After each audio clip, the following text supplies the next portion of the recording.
Minkum al-ghaib diyubalik supaya nyampeake sapa syahidu wong kang ngeseni minkum saking sira kabeh al-ghaib ing wong kang hadir. Hah?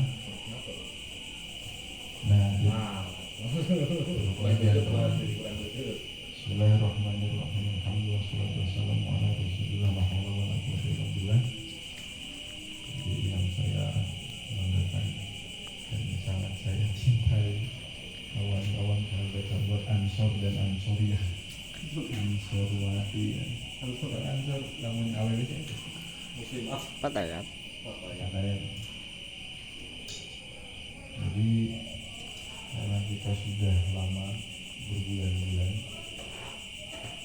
tidak ngaji, lebih banyak ngopi, sehingga tuh dua SMP terus rumah aja pada megang. Pertama tadi Rasulullah mengingatkan ta'alum, tawasalna bi ta'allum, tawasalna bi ta'lim. Ya orang tawasul karena pengajian, baik itu bernaji maupun rutak, sehingga dina rutin ayeuna saya mengatakan beberapa kurangan hadis ya. Anggap baik sebagai tazkirah, sebagai pangiling-iling, kurang bergawe, berat-berat harmoni, tapi memang baik-baik proses mengecas, mencari rohani, karena penyakit zaman ayeuna itu kan sesuatu itu dinilai oleh wujud zahir, sehingga tuntutan berat bagi orang itu iman itu kan kalau perkara kajian ayeuna jalma termasuk kurang, akhirnya jalma termasuk kurang. Bukan di samping sering tergoda karena zahir, ternyata anu ditembung gede beberana menggoda enggak satu, sehingga mana ayam itu orang kalau panggil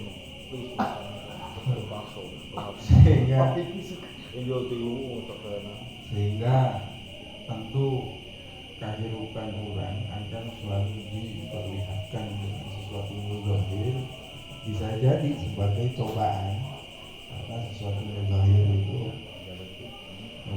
itu ya yang pertama kita lihat. Liyuballigh asyahidu minkum al-ghaib, pesan Rasulullah supaya seseorang anu menyaksikan, mendengar apa yang dikatakan, apa yang dilakukan, dan apa yang ditetapkan oleh Rasul, itu memang ayat perintah himbauan untuk menyampaikan. Jadi lamun misal orang para sahabat dulu itu ketika mereka melihat Rasul bertindak, maka mereka kan menceritakan kepada yang tidak melihat.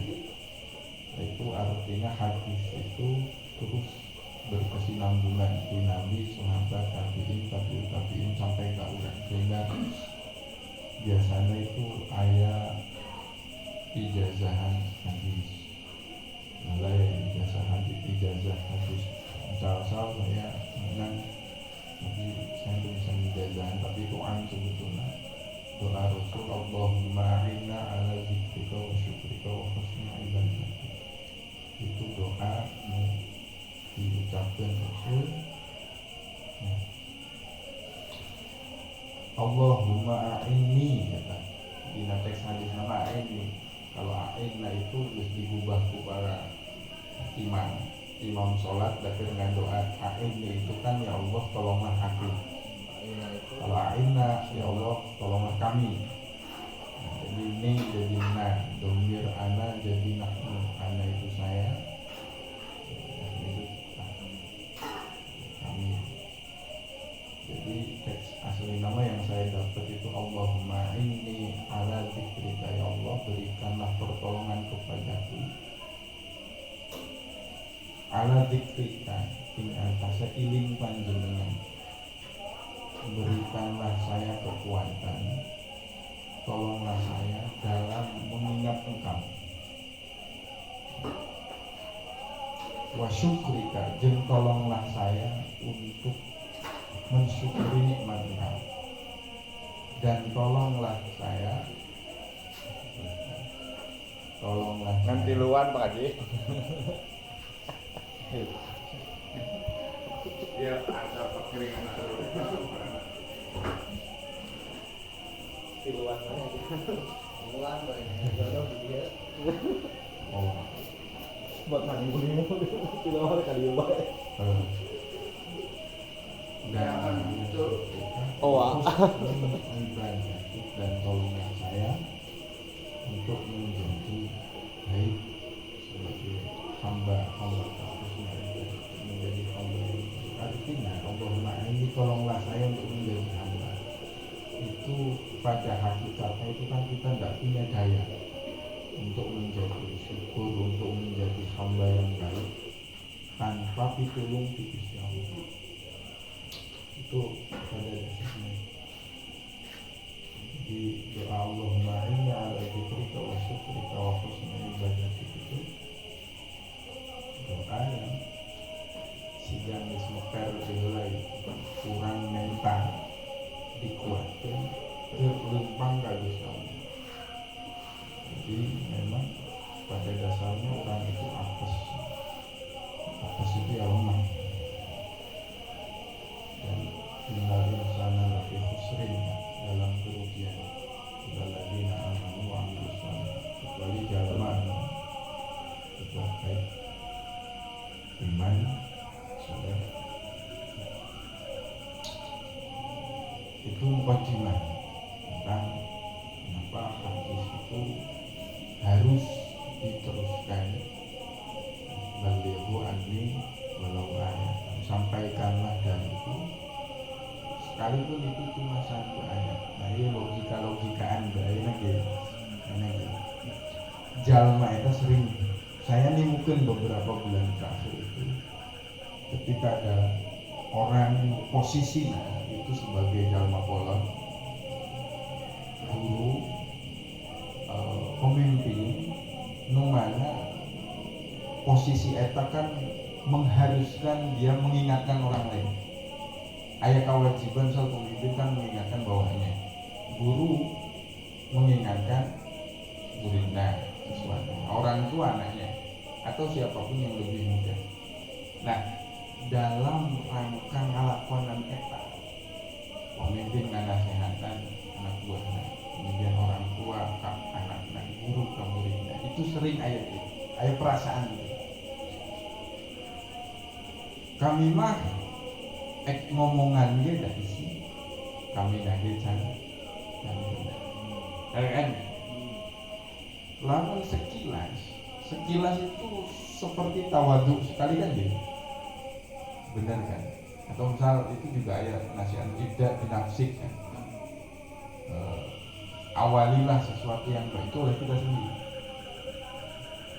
Tetapi di sisi lain eta hade tadi jalma ngarasa tawadu tuh bisa sembarangan ke jalma wong aing lagi masih boga.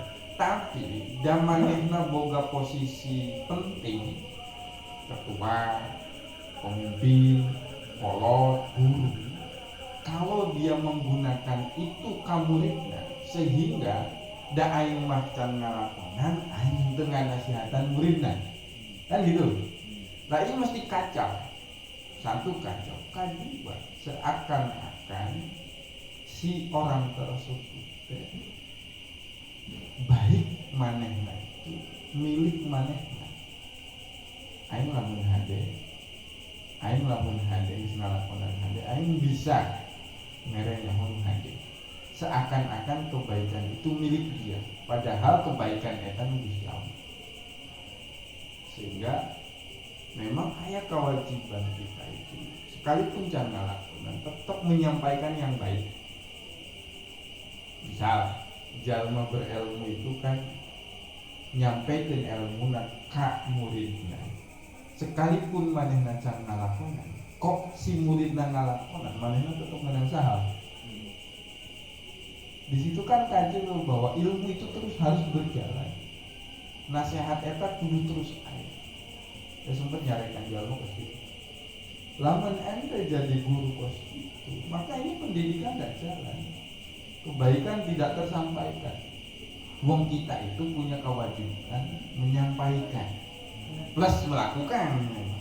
Hari melakukan itu kan itu sekedar di sekolahan atau misal di kantor atau misal di mana. Tapi kan bisa di mana. Lamun mikiran bahwa kami can ngalakonan, kami can hadir itu dipikiran diharapkan Gusti Allah, jeung diupayakan dilakukan. Tapi lamun geus posisi sebagai guru, tidak mau harus. Dulu. Nah sehingga aya benerna tapi dalam posisi tertentu bisa jadi kurang tepat. Lain ada. Wong manehna kan bisa diangkat jadi ketua, pemimpin, direktur. Ya mau tidak mau dia menyampaikan sesuatu.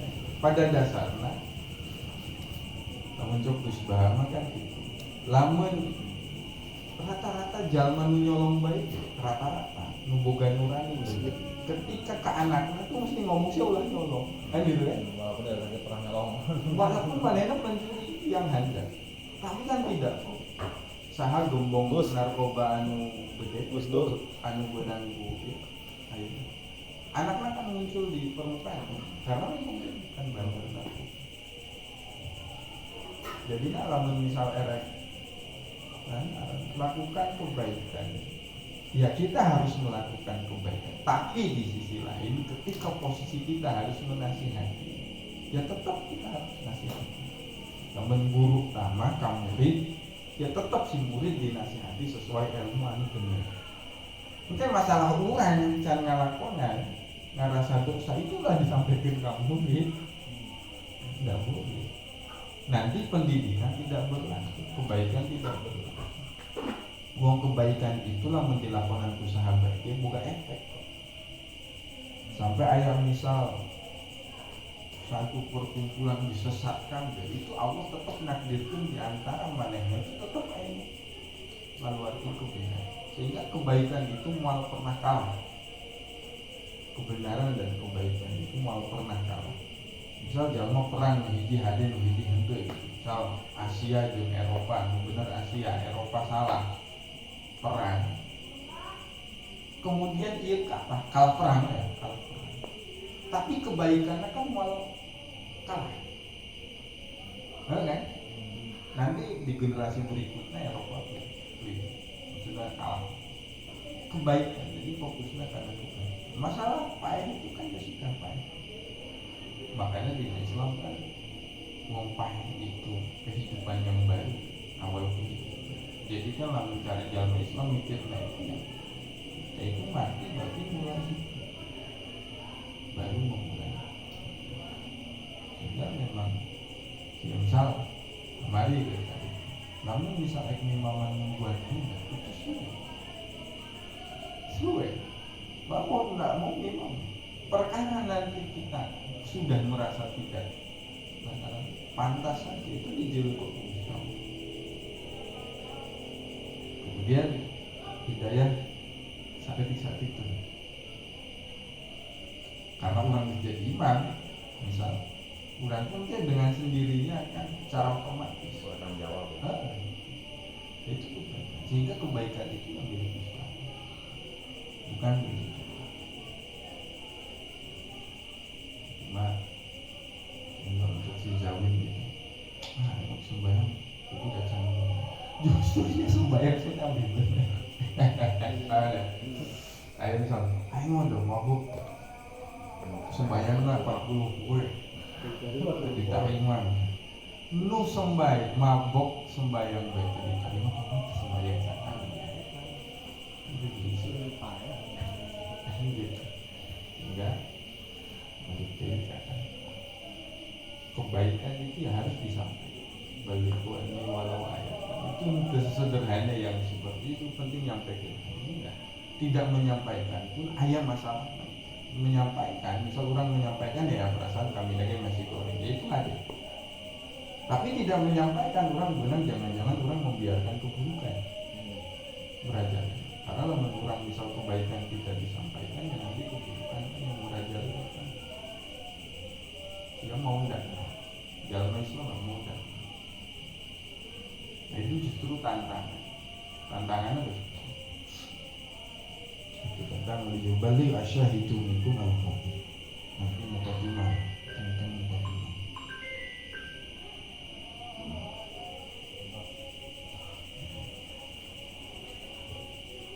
Bismillahirrahmanirrahim. Ini kamar orang kerja suhan segala sama. Dia menurut tutup mulai lagi ke arah sauraka. Dalam ngaji itu misal kayak santri itu ngaji di awal terus di mukadimah itu musannaf nerangkan bahwa nanti kitab ini akan membahas ini kama sayati seperti yang akan disampaikan mendatang kan di bab itu kan. Karena terus pas ngaji etak menang kama sayati kama gue barang sayati kan bakal terkopong kan. Ya seperti yang akan saya terangkan nanti juga. Terus itu kan dino dia hudang wis hatam dia hudang wis hatam kemudian pas menang kata-kata kama sabako seperti yang sudah dibahas di belakang. Jadi santri pulang itu kami ngajinya cuma dua kama sayati dan kama sabako. Benar. Tak penting kan. Sah.